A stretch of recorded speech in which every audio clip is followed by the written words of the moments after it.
Hi, it's Renee, and today I am going to be participating in the October Pagan YouTube Vlog Challenge. I think I got that mouthful correct, but it seems like a really fun tag to be part of, and I've really enjoyed getting to see what other people have been sharing. It's just such a genuine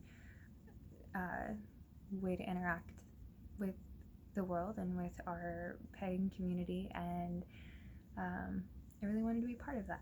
So if you don't know what this tag is, it is essentially each day of October you are given a keyword, and that keyword you just pop on and you talk about the first thing that comes to mind in regards to that keyword.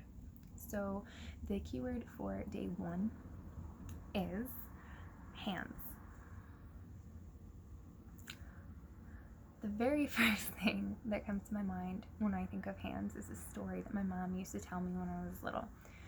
Growing up, I was obsessed with stories about other realms and other dimensions and spiritual experiences or metaphysical anything, really. And so my mom, thankfully, was slightly obsessed with that stuff too, and she was never short of stories.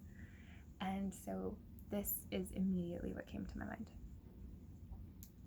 There was this woman, and she loved her father. Her father and her were best friends from the time she entered the world until, well, long after he exited it. They were close.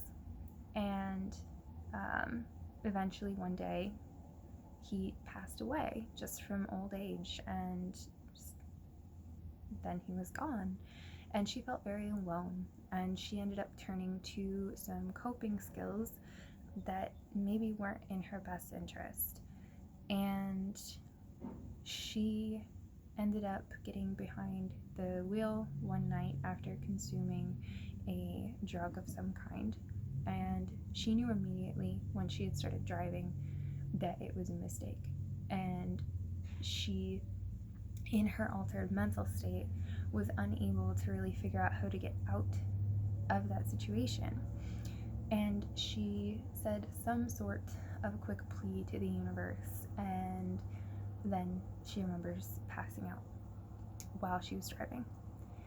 And the next thing that she knew,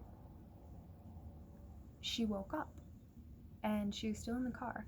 In the car, she looked around, she was coming to, and the car was still driving, and she was still on the road, and she was in her lane, and she was surprised she wasn't dead.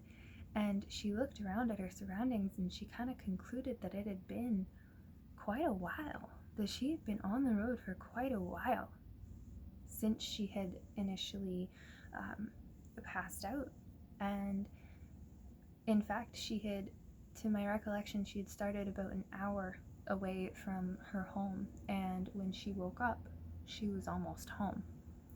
So she had been on the road for near 45 minutes, roughly, and she started to panic because she realized that she wasn't driving the car, and she had this huge fear that she was about to drive off the road because she realized she had